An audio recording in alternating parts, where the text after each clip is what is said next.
The 10 Stoic principles that build an unshakable mind. Have you ever felt like your mind is a battlefield between what you want to control and what the world insists on taking out of your hands? You try to be strong, but chaos seems to win. Emotions waver, discipline slips away, and peace seems a distant dream. But what if I told you that true strength is not in fighting against life, but in walking with it? The greatest thinkers of Stoicism, Marcus Aurelius, Seneca, and Epictetus, discovered principles capable of transforming pain into direction, chaos into clarity, and disorder into inner strength. Today, you will learn about the 10 Stoic principles that build an unshakable mind, the same ones that have forged leaders, warriors, and sages for centuries. But be careful. These ideas are not just philosophy, they are a mirror.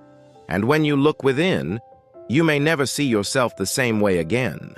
Stay with me until the end, because the last principle is what separates those who merely survive from those who finally master their own destiny. If this video made you reflect, subscribe to the channel now and join our Stoic community. Here we talk about inner strength, serenity, and purpose every day. Leave a word in the comments, discipline, to remember that a trained mind is a free soul. And remember, it's not about controlling the world, but conquering yourself. Topic 1. The tide of detachment, impermanence without bitterness. Have you ever tried to hold on to something so tightly that the more force you applied, the more it slipped away? A love, a friendship, a phase of life? It's like trying to hold water with your hands. The tighter you close them, the faster it slips through your fingers. Marcus Aurelius said, "Everything we see is just a perspective, not the truth." Suffering, most of the time, arises not from the loss itself, but from the fantasy of permanence we create around what we love. We think that people are ours, that routines are eternal, that forever is a promise and not a poetic illusion. But the Stoic knew nothing belongs to anyone, neither bodies nor memories nor time. There was a young disciple in Rome who suffered deeply from the distance of a friend. The two had shared everything, philosophy, dreams, laughter. But the friend moved away, and the young man, overwhelmed by the absence, began to see the emptiness as if it were injustice. Then Marcus Aurelius said to him, "Accept what is given to you, and also accept when it is taken from you. Because nothing is truly yours, it was just entrusted to you for a time." Those words were not comfort, they were liberation. He realized that the friendship didn't end, it just changed form. That true love does not demand possession, only presence. Impermanence is not an enemy. It is the harshest and fairest teacher of existence. She teaches us to savor the moment, not to possess it. A Stoic does not resist the tide. He learns to float. When the wave takes something, he doesn't curse the sea, he thanks for the dive. Think now. How many pains you carry are just resistance to the natural course of life? How many times have you clung more to the idea of what was than to the truth of what is? Impermanence calls us to a silent courage, the courage to live in the now without demanding guarantees for tomorrow. Imagine each relationship, each moment as a flame. It warms, it illuminates, but if you try to hold it, it burns. The secret is to admire the fire, not to imprison it. Thus, detaching is not abandoning. It's looking at what you love and saying, "I am grateful for it happening, not for it lasting." And when the wind extinguishes that flame, there is no tragedy. There is space for a new light. But there is something even deeper. If everything changes, if everything passes, what truly remains within us? What does not get lost even when everything around us transforms? And that's where the second principle begins. Mastering the mind before it masters us. Topic 2. The mind before the world. Rationality over emotion. Have you ever sent a sincere message to someone and, seeing that time passed without a response, felt your heart tighten? The silence suddenly turned into a scream. The mind began to run in circles. Did I say something wrong? Is he mad at me? Did you forget me? And what was just a neutral fact, the person didn't respond, turned into a complete emotional storm. This is the point at which the mind stops being an ally and becomes a tyrant. Marcus Aurelius warned, "You have power over your mind, not over external events." Realize this: and you will find strength. Emotional pain rarely comes from what happens. It comes from what we think about what happens. We do not suffer from the actions of others, but from the narrative we create around them. A Stoic sees this clearly. Between the fact and the pain there is a space, and in that space lies freedom. Imagine a woman who, after a breakup, incessantly revisits every detail. The words spoken, the gestures, the looks. Each memory becomes evidence, each silence an offense. But if she stops and asks, what really happened? She will discover something simple. A relationship ended. Everything else is projection, expectation, interpretation. Epictetus used to say, "It is not things that disturb us, but the opinions we have about things." This is the essence of the second principle: to master the mind before it paints the world with false colors. Suffering is a skilled artist. It paints in dark tones, even the neutral. But you can take the brush back. Try the Stoic exercise of separation. 1. When faced with any intense emotion, stop. In the face of any intense emotion, stop. 2. Write or say out loud what really happened, without adjectives, without assumptions. Write or say out loud what really happened, without adjectives, without assumptions. 3. Then observe what you added.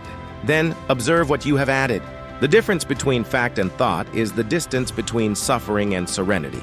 Once, a Roman soldier told Marcus Aurelius that he had lost sleep because he thought his commander despised him.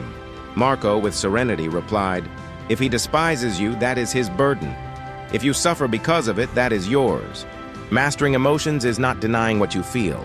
It is recognizing that what you feel is not the truth, it is just a reaction. And when you master the narrative, the world falls silent again. And it is in that silence that the power of reason is born. But there is an even deeper step. Even when you can think clearly, the heart still fears what might happen. And if, instead of fleeing from that fear, you faced it head on, even before it became real, this is where the third principle comes in. The Stoic art of mentally preparing for loss before it arrives. Topic 3. The rehearsal of loss. The strength to face the unexpected before it arrives. There is a silent fear that dwells within all of us, the fear of what we might lose. One day, without warning, someone leaves. A job ends. A door closes, and we stood there, paralyzed, as if life had betrayed us. But the truth is different. Life merely fulfilled its role of changing. The Stoics, unlike us, did not expect the blow. They rehearsed it. They called it premeditatio malorum, the premeditation of evil. It wasn't pessimism. It was preparation. They knew that pain is more bearable when it has already been acknowledged before it happens. Imagine Marcus Aurelius, Emperor of Rome, walking through the palace corridors at dawn. The entire empire fears and reveres him. Still, every morning he reminded himself, "Today I will encounter ungrateful, arrogant, treacherous people." Not to become cynical, but to avoid being surprised. By anticipating the world's imperfections, he shielded his soul against disappointment. And you? How many times has life disarmed you simply because you believed that what you loved would last forever? Death, the end, separation. None of this is an exception. It's the natural course of the river. But we, stubborn ones, live as if we believe the tide will never change. There was a disciple of Seneca who deeply feared losing his father. He loved him with devotion. Seneca then said, "Think every day that this love will be taken from you." Thus, when fate fulfills its duty, it will not find you in despair, but in serenity. Those words seemed cruel until the day the father left. And the disciple, although he cried, did not fall apart. He did not become cold. He became strong. Because she had already suffered the loss in her mind and discovered in her imagination that she could remain standing. You might try to escape this practice. You might find it morbid to imagine the absence of those you love. But what is more cruel? Imagining for a few minutes or being destroyed by surprise? Premeditatio malorum is an invisible shield. It transforms fear into familiarity, the unexpected into the known, the tragic into the transient. Try doing this today. Close your eyes and think. What if I lost what I fear losing the most? Feel the emptiness. Breathe into it. Now ask yourself, what would remain? The answer is what you truly are. The Stoics understood that inevitable suffering should not be denied, but trained. Those who prepare for loss do not live in fear. They live in freedom. And this freedom is not the absence of pain, it is mastery over it. But there is something even more liberating than anticipating losses. It is learning to distinguish between what is your duty to care for and what was never under your control. And that brings us to the fourth principle. Focus only on what you can control, and let go of the rest without guilt. Topic 4. The weight that is not yours. Freeing yourself from what you cannot control. There is an anguish that corrodes the human heart more than any loss. The feeling of helplessness in the face of what we cannot change. You do the best you can, love, care, strive, and yet something slips away. The person drifts away. The plan fails. Luck changes sides. And what remains is that torturous thought. What more could I have done? But the Stoics knew that this question is a trap. Because what hurts the most is not the loss. It's the desire to control the uncontrollable. Marcus Aurelius wrote in his war journal, "You have power over your mind, not over external events. When you realize this, you will find strength." This phrase is a portal to freedom. Because while you try to manipulate the world, people, the outcomes, life drags you like a leaf in the wind. But when you accept that your strength lies only in what depends on you, the wind changes direction. You stop being carried and start to sail. Imagine a man trying to hold back the tide with his hands. Each wave that crashes over him is a person who doesn't reciprocate, a project that doesn't succeed, an injustice he can't correct. He fights, gets tired, and ends up exhausted. But then he realizes that the sea doesn't need to be contained. It needs to be understood. He does not control the tide, but he can learn to surf it. This is the heart of the fourth Stoic principle. Focus on what can be controlled and let go of the rest. It's not indifference, it's wisdom. You cannot choose what others feel, but you can choose what you feel for them. You cannot command destiny, but you can decide how to react to it. You cannot prevent the storm, but you can build an inner shelter. Seneca used to say, "It is not fortune that makes us slaves, but the desire to dominate it." While we try to shape the world to our liking, we become prisoners of what does not belong to us. But when we surrender what we cannot control, we regain control over ourselves. There is a silent power in this, the power of conscious renunciation. It's looking at someone who is distancing themselves and saying, "I did my part.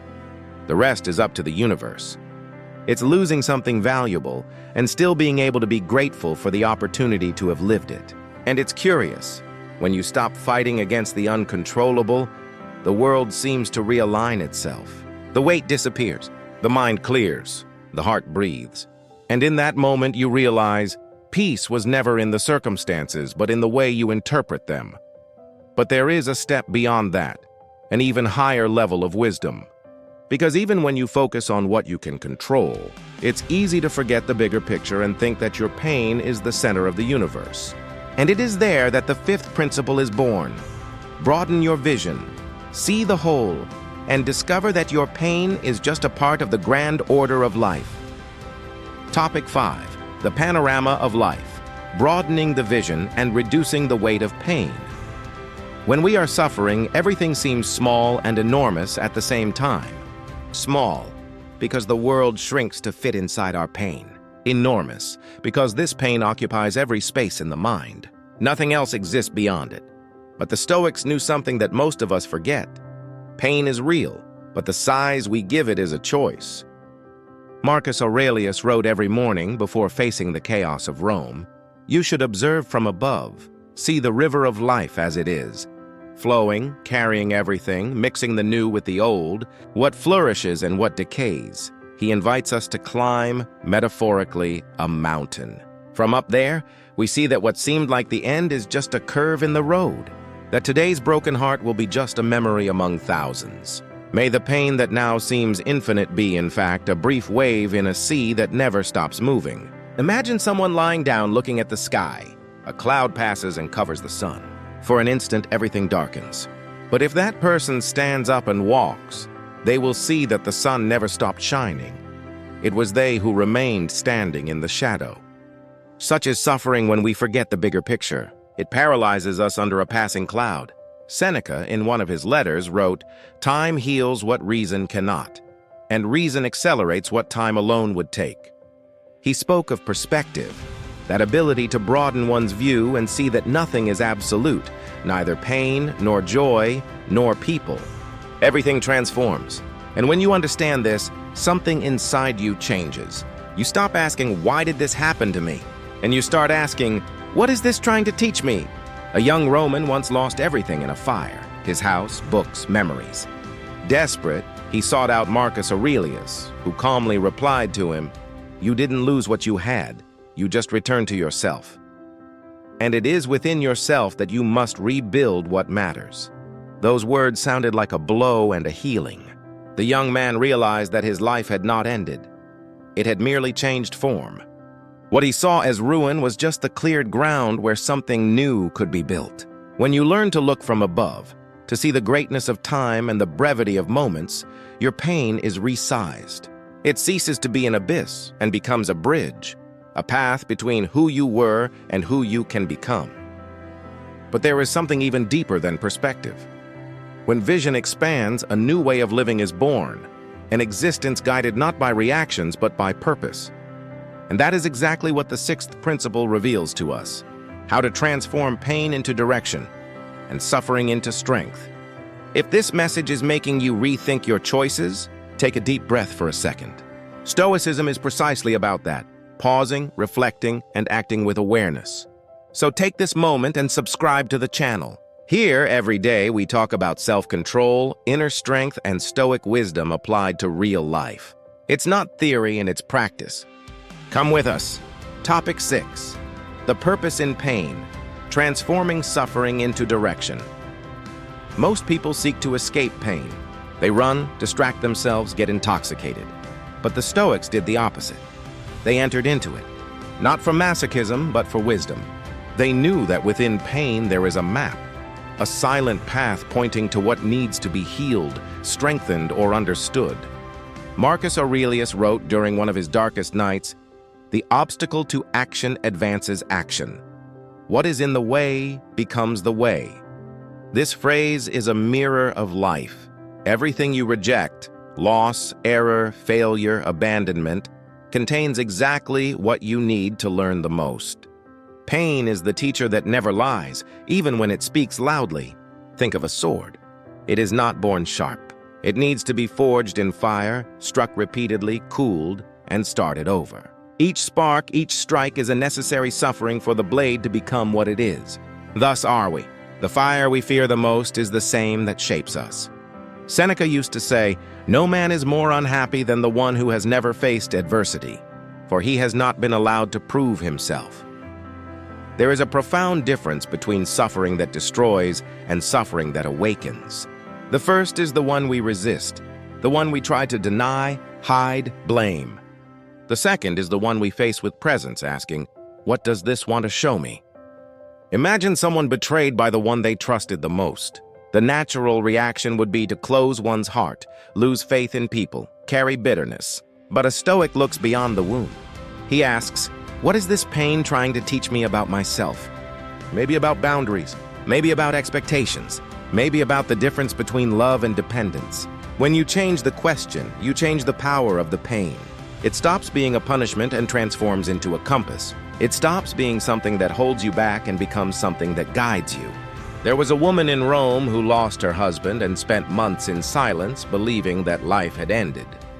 One day, while reading Seneca's letters, she came across a phrase: "Adversity awakens in us talents that, in times of calm, would have remained dormant." That night, she wrote for the first time in months, and she realized that from the same pain that paralyzed her, her voice was now born. Pain, when accepted with awareness, transforms into direction. Suffering, when understood, transforms into wisdom.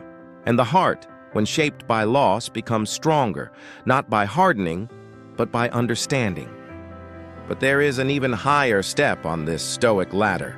The moment when you not only accept suffering, but observe it without merging with it. When you realize that pain exists, but you are not the pain. And that is exactly what the seventh principle teaches: how to emotionally detach from the turmoil and find amidst the chaos the serenity of someone who has already mastered their own center. Topic 7. The unshakable center. The Stoics, art of observing without being consumed. There is a moment, silent and almost invisible, between what happens and what you feel. This small space is where freedom resides. But most people never notice it. They react before thinking, explode before understanding, sink before breathing. The Stoics called this space the inner fortress. Epictetus said, "It is not things that disturb us, but our opinions about them." The common mind confuses itself with what it feels, gets sad and believes it is sadness, feels anger and believes it is anger. But the Stoic learns to see the feeling as something that passes through them, not something that defines who they are. Imagine the sea. On the surface, the waves are violent. They break, crash, and dissolve. But in the depths, silence reigns. Nothing stirs down there. Such is the trained mind. The world may be in turmoil, but deep down, it remains calm. Marcus Aurelius, in one of his meditations, wrote, "He who lives in harmony with himself lives in harmony with the universe." It's not a beautiful phrase. It's an emotional survival manual. Because those who anchor themselves, who observe their feelings without losing themselves in them, become untouchable. An example. A man receives an unfair criticism. His first reaction is fire, the impulse to defend himself, to attack, to prove he is right. But he breathes. Remember the teaching of Epictetus. If someone provokes you, know that it is your own opinion about the provocation that hurts you. He observes the feeling as one observes a flame in their hand. He feels it, recognizes the heat, but chooses not to get burned. This is the power of mindful attention, the ability to observe your own mind without merging with it. When you practice this, something extraordinary happens. The world stops controlling your emotions. You stop being a hostage to others' moods, to other people's words, to circumstances. Seneca called this tranquillitas animi, the tranquility of the soul. He said that the true wise person is not the one who is never shaken, but the one who, even when shaken, never breaks. There is a woman I met whose life seemed like a constant whirlwind. Losses, conflicts, disappointments. But she developed a simple habit. Every time something irritated her, she would say to herself, "I'm feeling angry, but I am not the anger." That phrase, repeated 1,000 times, was her shield. And what was a life of reactivity became a life of serenity. The human mind is like the sky. Emotions are clouds. You are not the clouds. You are the sky that contains them. And when you discover this, when you understand that you can observe the chaos without being part of it, you become free. Free to act with clarity. Free to choose what deserves your time, your energy, and your heart. But there is an even subtler wisdom, the 8th principle, which brings that inner peace outward. How to transform self-mastery into a living virtue, influencing the world without losing balance. Topic 8. Virtue in action. Being the calm the world needs. What is the use of serenity if it does not transform what is around? What good is mastering emotions if, in the face of chaos, you just remain silent and withdraw? True Stoicism is not refuge. It is powerful presence. It is not a shelter where you hide from life, but a beacon that illuminates those who are still lost in the storm. Marcus Aurelius governed an empire in ruins, wars, plagues, betrayals, and yet his letters show an almost superhuman serenity. Not because he didn't feel fear or fatigue, but because he learned to transform his calm into strength, his reason into service. He wrote, "The best way to get back at an enemy is not to become like him." Stoic virtue begins when you understand that inner peace is not the final destination. It is the starting point. Because the world doesn't change when we shout. The world changes when we live by example. Imagine someone being insulted in public. Everyone expects the explosion, the harsh response, the counterattack.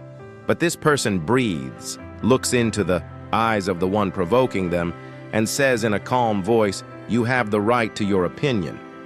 No speech could be more powerful than that controlled silence, because there, in the midst of the fire, she becomes a living proof that it is possible to act with greatness without reacting with violence.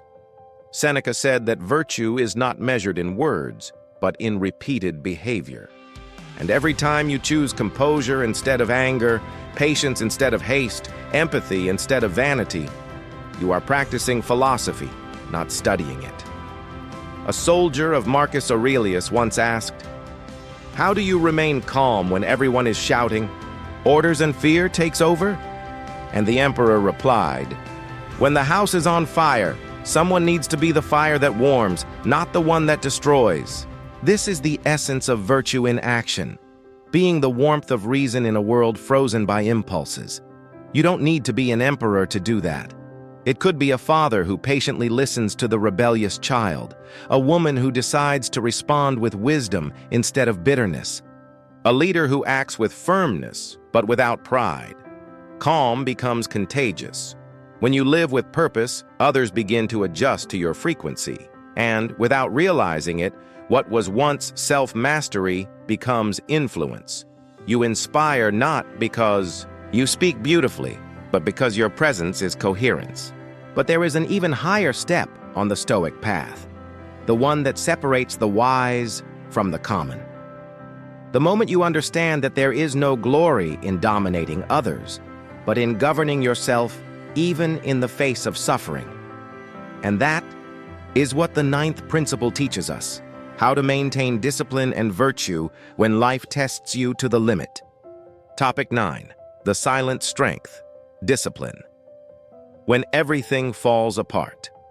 True strength is not revealed when everything is going well. It appears when the world seems to have turned its back. When chaos settles in, fear tightens the chest, and the urge to give up whispers all the time. It is at this moment that the Stoic stands out.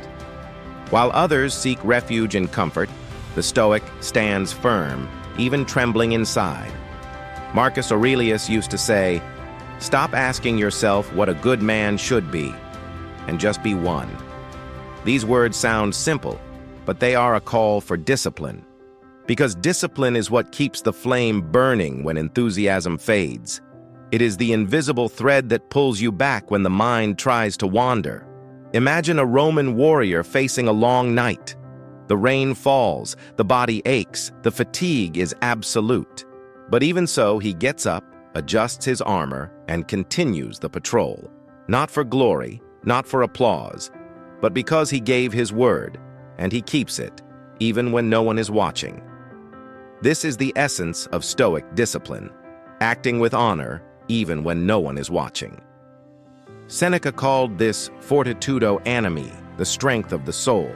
He said that those who endure a difficult day with constancy are training their character for 1,000 others. And that's exactly what life does to us. It trains us in silence. You want to give up, but the universe is testing if your will is real. You want to skip steps, but time wants to know if you are worthy of the outcome. You want to give in to anger, but fate observes whether you are master of yourself or a slave to your emotions. Discipline in this context is not rigidity. It is freedom. It's waking up when the body wants to sleep because you have a purpose. It's staying calm when pride wants to react. It is to keep walking even without seeing the end of the tunnel. A Stoic understands that every difficulty is an arena. And within it, either you give in to your instincts or you prove your greatness. Epictetus, who was born a slave, knew well what it meant to resist. He used to say, "No man is free unless he is master of himself." And perhaps this is the purest definition of discipline. Because freedom is not doing whatever you want. Freedom is being able to refrain from doing what destroys. Think about it. What promise did you make to yourself and have been postponing? Which habit did you abandon when the path became difficult? Because it is precisely there, where the will falters, that the Stoic is reborn. Discipline does not shout, does not show off, does not impose itself. It simply acts, in silence, like the force that sustains an invisible temple. But there is something even deeper than discipline, something that transcends effort and touches the sacred. The 10th and final principle, that of serene acceptance, where a man stops fighting against fate and begins to walk with it. Topic 10. The serenity of destiny, walking with the uncontrollable. There comes a moment when all struggle becomes exhaustion. You resist, insist, try to bend fate by force, and fate, impassive, continues its course. It is at that moment that many break, but the Stoics awaken. They understood something that few dare to accept. Life is not to be controlled, it is to be understood. Marcus Aurelius, writing amidst war and plague, said to himself, "Accept what fate gives you, for it will lead you exactly where you need to be." Those words were not resignation, they were power. Because those who accept their fate do not become victims of circumstances, they become partners with the universe. Imagine a river flowing toward the sea. You can dive in and let yourself be carried away, moving along with the current. Or you can fight against it until you drown. The river does not change. The choice is yours. Resist and suffer, or flow and learn. Seneca called this amor fati, the love of one's own fate. Not just love in the good days, but all of them. Not just being grateful for the blessings, but also for the trials. Because he knew everything that happens has a purpose, even when the purpose is still hidden. Think about how many times life has diverted you from a path, and only years later, you understood why. The dismissal that led you to freedom, the rejection that pushed you towards self-discovery, the loss that showed you the value of what remains. Nothing was by chance, and it was instruction. Epictetus, who lived as a slave, taught that freedom begins when we stop wanting things to be different from what they are. He used to say, "Do not wish for events to occur as you want. Wish for them to occur as they do, and your life will be peaceful." Accepting is not surrendering, it's trusting. Trust that there is an intelligence behind the apparent disorder. Trust that pain has a purpose. Trust that time reveals what now only confuses. There is an old story about a Chinese farmer. One day his horse ran away. The neighbors said, "What terrible luck." He simply replied, "Maybe." Days later, the horse returned, bringing other wild horses. The neighbors exclaimed, "What wonderful luck!" And he, calm, said, "Maybe." Later, his son fell from one of the horses and broke his leg. "What a disaster," they said. "Maybe," he replied again. Weeks later, soldiers came to recruit young men for the war, and the son, wounded, stayed home. The old man smiled. He understood what Marcus Aurelius called the invisible order of the cosmos. The Stoic learns that nothing is absolutely good or bad, just part of something greater. And when you stop judging what happens and start embracing the flow of existence, something changes. Resistance dissolves, fear weakens, and serenity settles in. But there is one last mystery in this journey, a secret that the philosophers themselves called the supreme virtue. The union between acceptance and action, the point where man not only understands destiny, but begins to co-create with it. You have come this far, and that already says a lot about you. While most seek distractions, you sought understanding. While many flee from pain, you chose to face it with wisdom. And this is exactly what the Stoics called virtue in action. Marcus Aurelius wrote, "The soul becomes invincible when it stops depending on what is outside of it." Today, you took a step in that direction. Maybe small, maybe silent, but profound.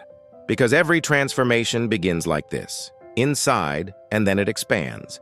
So, before you go, do one simple thing. Breathe. Feel the weight of the now.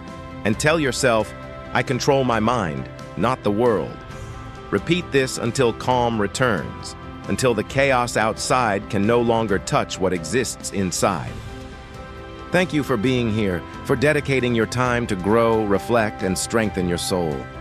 If this message touched you, leave a like, share it with someone who needs to hear this today, and subscribe to the channel. Here, every day, we build together a calmer mind, a wiser heart, and a life more aligned with what truly matters. And in the comments, write the phrase, "I am the master of my mind."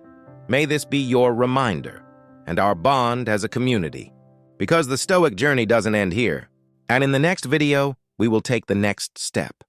How to transform self-mastery into leadership and make philosophy a form of silent power in the real world.